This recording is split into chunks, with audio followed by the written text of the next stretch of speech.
Olá, eu sou o Valério do canal Trabalhando para o Futuro. Hoje nós vamos estar tratando de um assunto que entrou para a história do Espiritismo, né? A gente vai chamar de Allan Kardec e o Auto de Fé em Barcelona. Lembra disso? Entrou para a história.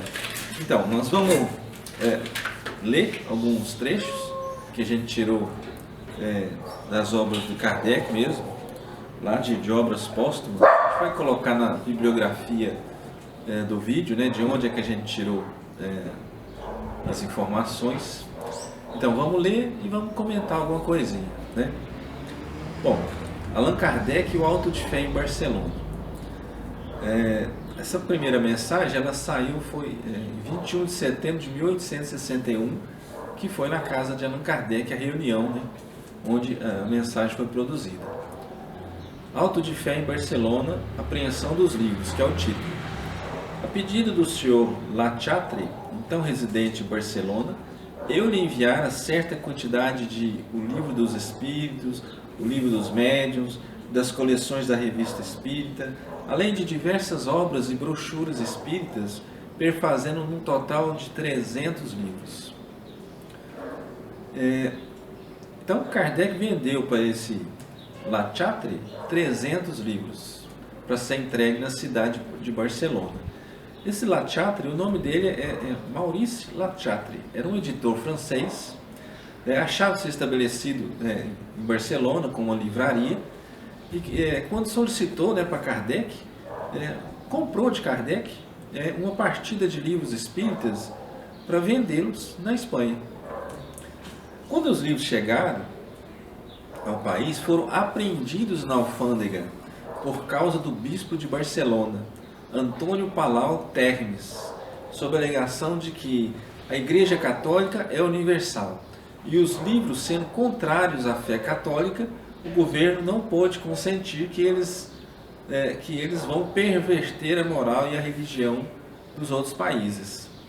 O mesmo eclesiástico recusou-se a reexportar as obras apreendidas, condenando a destruição pelo fogo. Então, também depois Kardec colocou na Revista Espírita uma espécie de lista, né? Uma listinha oficial dos livros que foram apreendidos, somando esses 300 aí. Vamos ler assim rapidamente, né? Que a Revista Espírita, volumes da Revista Espírita, a Revista Espiritualista, o Livro dos Médiuns, dos Espíritos, que é Espiritismo, fragmento de uma sonata, carta de um católico sobre o Espiritismo, a história de Jeanne d'Arc, a realidade dos Espíritos demonstrada pela escrita direta. Então esses são mais ou menos alguns títulos de livros que foram vendidos para esse Lachatre, né? Kardec vendeu para ele. Então tá, aí seguindo aqui, a gente pode dar uma analisada aqui também. Vamos pensar aqui. Eles foram apreendidos na alfândega por ordem do bispo de Barcelona. A gente tem que tomar um certo cuidado aí, né? As maiores guerras, já morreu milhões de pessoas por causa dos religiosos. Religioso fanático, sem uma compreensão mais adequada pelo homem de Deus, né? Produziram a Inquisição, milhões de pessoas foram mortas por causa disso. Produziram as cruzadas. Tem alguns livros que falam A Noite de São Bartolomeu, por exemplo. Aquele outro livro, A Tragédia de Santa Maria, através da Ivone Amaral Pereira, né? Então tem alguns livros que tratam desses assuntos, demonstrando a que ponto que chegou o ser humano, o religioso, em nome de Deus, entre aspas, né? Entre aspas. Vamos seguir. A expedição da encomenda fora regularmente feita pelo seu correspondente em Paris, num caixão que continha outras mercadorias e sem a menor infração de ilegalidade. Menor infração da legalidade. A chegada dos livros fizeram com que o destinatário pagasse os direitos de entrada, mas antes de os entregarem, houve que ser entregue uma relação das obras ao bispo pois naquele país a polícia de livraria competia à autoridade eclesiástica. Olha outro perigo aí de colocar, de misturar as coisas, né?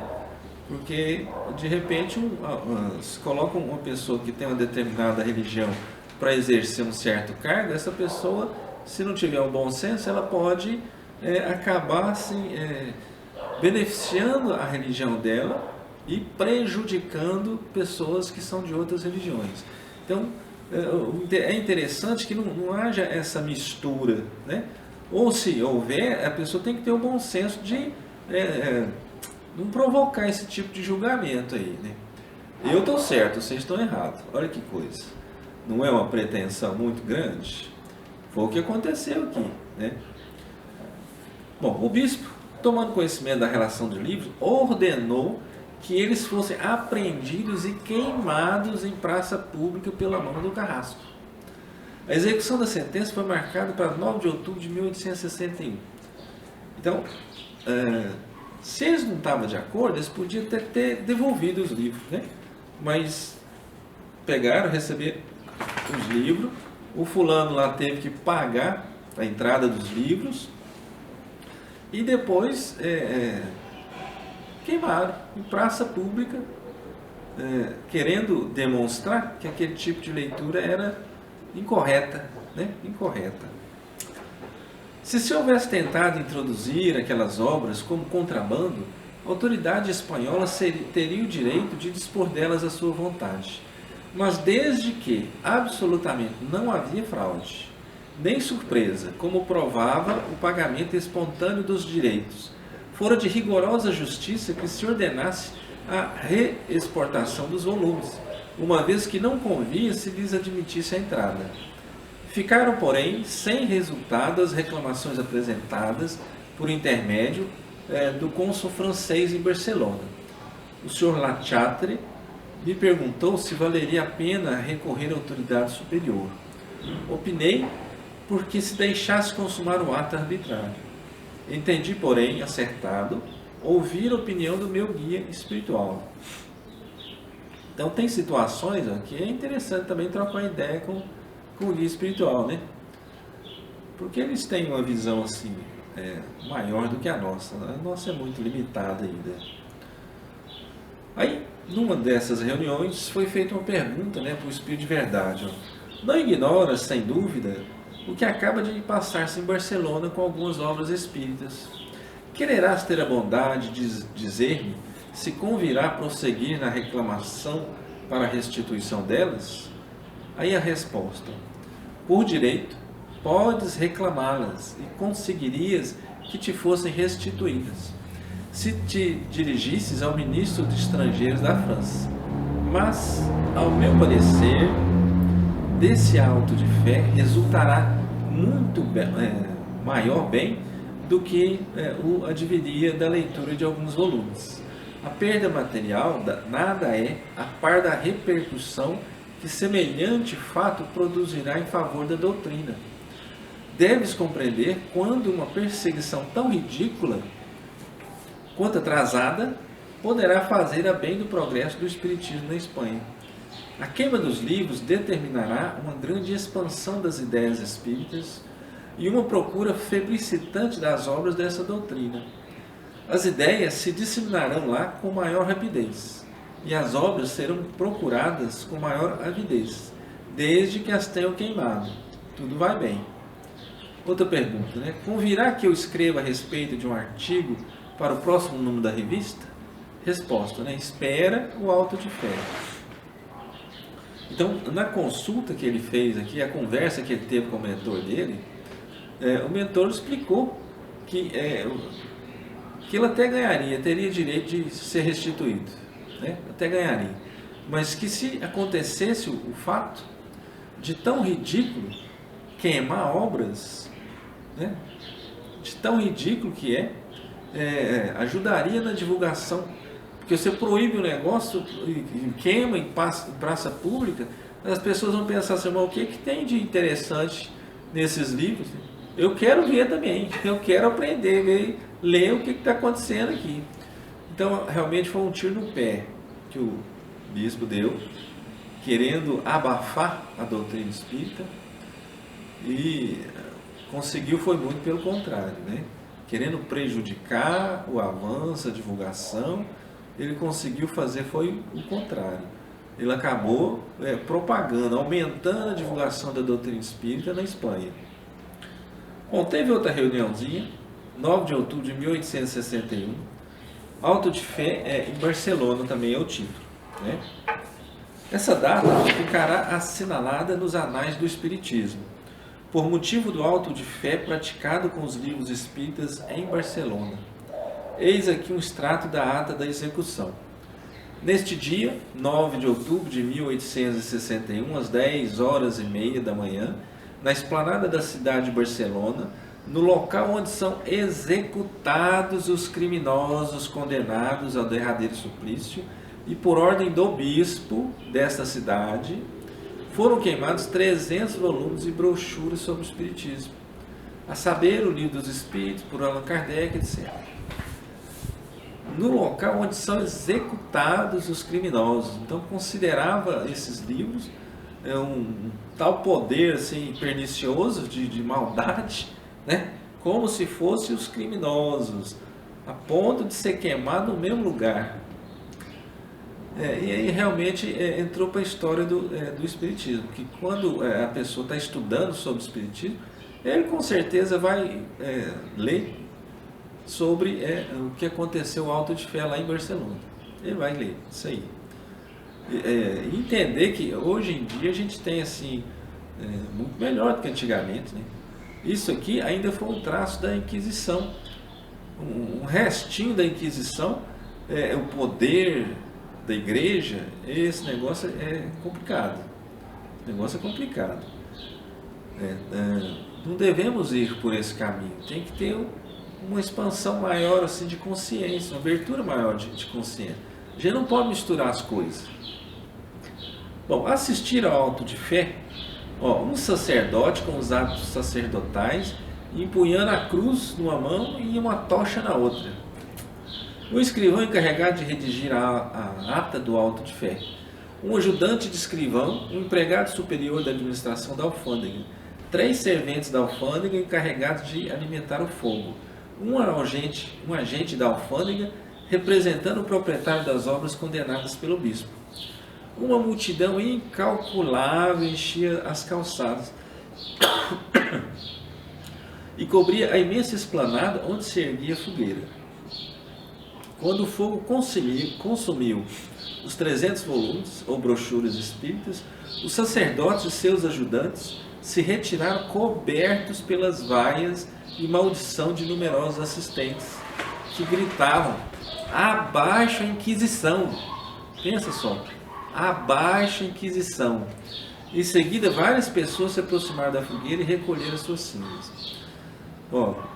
É uma coisa assim que a gente realmente não pode deixar acontecer de novo, né? Essa questão de Inquisição. Fulano pensa diferente de mim, então ele está errado. Não é assim que funciona. A gente tem que ter o direito de colocar as nossas opiniões, né? Mesmo assim, respeitando o direito de todos aí, mas não pode chegar a ponto da agressão física, verbal, colocar fogo, tomar as coisas. É impraticável isso aí, né? Estando tudo dentro da lei, é impraticável um negócio desse aí. Bom, os principais jornais da Espanha deram conta desses conta minuciosa do fato, que os órgãos da imprensa liberal do país, muito justamente, profligaram. É de notar-se que na França os periódicos liberais se limitaram a mencioná-los sem comentários. O próprio jornal Século, tão ardoroso em estigmatizar os abusos do poder e os menores atos de intolerância do clero, não achou uma palavra de reprovação para esse ato digno da Idade Média. Alguns jornais da pequena imprensa acharam mesmo, no caso, motivo para risota. Pondo de parte o que diz respeito à crença, havia ali uma questão de princípio de direito internacional, que interessava todo mundo, sobre o qual não teriam tão levianamente guardado silêncio. se tratasse de certas outras obras. Eles não se furtam de censuras quando está em causa a simples exigência de uma estampilha para a venda de um livro materialista. Ora, o restaurar a Inquisição às suas fogueiras com a solenidade de outrora, às portas da França, apresentava bem maior gravidade. Estava acabando de sair do período da Inquisição, onde morreram milhares, queimados na fogueira porque pensava diferente, torturado, confiscado todos os bens. Então, não pode deixar um negócio desse vir à tona novamente. Tem que se lutar mesmo para evitar esse tipo de coisa aí. Chega. Religioso, fanático é um perigo. É um perigo, porque acha que a sua opinião é a única que está certa, né? E por isso passa em cima dos outros achando que está certo, que está defendendo Deus, como se Deus precisasse de alguma defesa, como se Jesus precisasse de alguma defesa. Eles não precisam disso, não, está muito mais além, e as coisas vão acontecendo de tal maneira que fica demonstrada essa grandeza de Deus, de Jesus, independente do que a pessoa fala, deixa de falar, né? Não precisa, eles não precisam de defesa, não precisam de defesa. Bom, por que então semelhantes indiferentes?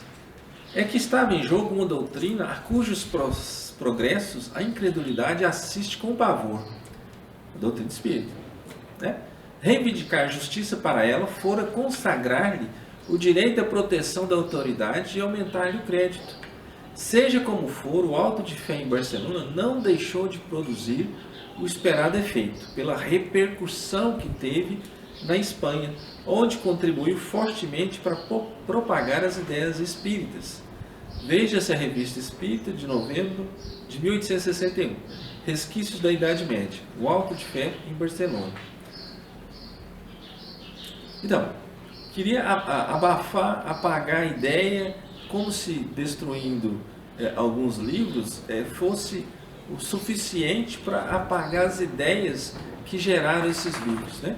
Isso também não acontece dessa forma, e ainda mais considerando o Espiritismo, onde muitos desses autores são espíritos, e já estão desencarnados, já estão mortos, né? Não tem jeito de matar eles de novo, não tem como proibir os espíritos de estar se manifestando, mandando as mensagens, aparecendo para as pessoas, psicografando. Não tem como fazer isso aí. Bom, o acontecimento abriu o sejo, então, a muitas comunicações da parte dos espíritos. A que se segue foi dada espontaneamente na Sociedade de Paris, a 19 de outubro, quando regressei de Bordeaux. Fazia-se mister alguma coisa que chocasse com violência certos espíritos encarnados para que se decidissem a ocupar-se com essa grande doutrina, que há de regenerar o mundo. Nada para isso se faz inutilmente na Terra, e nós que inspiramos o auto de fé em Barcelona, bem sabíamos que procedendo assim forçávamos um grande passo para frente. Esse fato brutal, inaudito nos tempos atuais, se consumou tendo por fim chamar a atenção dos jornalistas que se mantinham indiferentes diante da agitação profunda que abalava as cidades e os centros espíritas. Eles deixavam que falassem e fizessem o que bem entendesse, mas obstinavam-se em passar por surdos e respondiam com mutismo ao desejo de propaganda dos adeptos do espiritismo. De bom ou mau grado, hoje falam dele, uns comprovando o histórico do fato de Barcelona, outros desmentindo-o, e ensejaram uma polêmica que dará a volta ao mundo de grande proveito para o espiritismo. Esta razão porque a retaguarda da Inquisição fez hoje o seu último auto de fé, é que assim o quisemos. Está assinado com um espírito, né? Então, mas aqui a gente percebe algumas coisas. Por exemplo, que existe um planejamento. As coisas acontecem dentro de um planejamento. Planejamento a longo prazo. Do mesmo jeito que a situação, por exemplo, mundo primitivo, de expiação e provas, regeneração e tal, existe toda uma sequência, um planejamento em cima da questão da evolução do planeta. Também existe uma questão em cima da evolução da humanidade que faz parte desse planeta, né? Lembra das 3 revelações que está no começo do Evangelho? Moisés, primeira revelação, que veio e ensinou aquela questão de Deus único, os 10 mandamentos e tal. Passado lá em torno de uns 2000 anos, vem a ideia de Jesus, que coloca para a gente já amar a Deus sobre todas as coisas, amar o próximo, amar como Ele nos amou, a questão de perdoar 70 vezes 7 vezes. Então essa já é considerada a segunda revelação. A terceira revelação já é considerada a doutrina espírita, que veio colocar assim público aquela questão do intercâmbio mediúnico, da mediunidade, da reencarnação, da imortalidade do espírito, uma série de conhecimentos dentro da doutrina espírita, que isso funciona de certa forma como se fosse chaves. Com aquele tipo de conhecimento, com aquele tipo de chave, você escuta outros assuntos, você consegue interpretar, analisar, onde, por exemplo, fala assim que Deus mandou passar fio de espada a todo homem, mulher, criança. Isso está lá no Antigo Testamento, nos primeiros livros. A gente já entende que não é Deus que mandou passar fio de espada, mas que o ser humano, um indivíduo lá, mandou matar e falou que Deus é que mandou matar. Então a gente vai percebendo isso aí, essa questão também de evolução, preparação, planejamento, exatamente para o que está acontecendo agora já em relação à questão da transição planetária, que já estão, isso já está se processando. Não é assim num estalar de dedos, não é uma questão de, não, a partir de agora a regeneração, é uma questão de período, décadas, onde nessas décadas vão acontecendo já uma série de coisas para haver as mudanças que serão necessárias para que a gente vire planeta de regeneração. Ou vocês acham que para mudar de expiação e provas para regeneração vai ficar tudo igualzinho como está? Não vai ficar, não vai ficar. As mudanças estão aí para a gente perceber, ver e verificar a necessidade delas, porque se a gente ficar do mesmo jeitinho, não muda. A gente vai ficar ainda na ilusão das coisas, igual acontece hoje em dia, onde muitas vezes não é valorizado o conhecimento espiritual. E a gente sabe que a realidade é em cima desse conhecimento espiritual aí, né? Bom, Kardec, em concordância desse episódio, comentou, né? Graças a esse zelo imprudente, todo mundo em Espanha vai ouvir falar do Espiritismo e quererá saber o que é. E tudo o que desejamos. Podem se queimar os livros, mas não se queimam as ideias. As chamas das fogueiras as superexcitam em lugar de abafá-las. As ideias, aliás, estão no ar e não há Pirineus bastante altos para detê-las. E quando uma ideia é grande e generosa, ela encontra milhares de peitos prontos para aspirá-la. Lembrando aí que esses Pirineus era tipo uma cordilheira, né? Que forma assim, uma fronteira natural entre a França e a Espanha, que separa de certa forma a Península Ibérica da França. É mais ou menos uns 430 quilômetros de cordilheira separando isso aí. Foi a ideia que Kardec colocou em cima, que não tem como separar, né? Não há Pirineus bastante altos para deter as ideias quando chegou o momento delas acontecer. Porque também tudo é uma questão meio que de evolução, né? Se chegou o momento daquela coisa acontecer, o fulano pode pular, espernear, mas ele vai ser como se fosse uma pedrinha ali pertinho da roda. A pessoa entra no carro, liga o carro, sai, a roda vai e passa. Essa pedrinha, essa pessoa querendo impedir o progresso, não vai conseguir impedir nada, porque chegou o momento daquelas ideias ganharem força, né? Bom, ajude a divulgar a mensagem do canal, né? Compartilhe com seus amigos e com quem gosta desse tipo de mensagem. Se inscreva no canal, clique no sininho para receber as notificações. Toda semana será publicado um novo vídeo. Se une a nós e juntos vamos trabalhando para o futuro, gente. A gente tem que fazer a nossa parte. Não adianta ficar esperando cair do céu. Cair do céu é só chuva. E olha lá. Claro que a espiritualidade trabalha. Claro que ela nos auxilia constantemente. Mas a gente tem que fazer a nossa parte. Ela já não está querendo mais mala para carregar. A gente tem que pôr pelo menos umas rodinhas nessas malas. Quer dizer, a gente tem que se qualificar. O trabalhador, né, tem que se qualificar para ser considerado aí um verdadeiro trabalhador da luz. Né?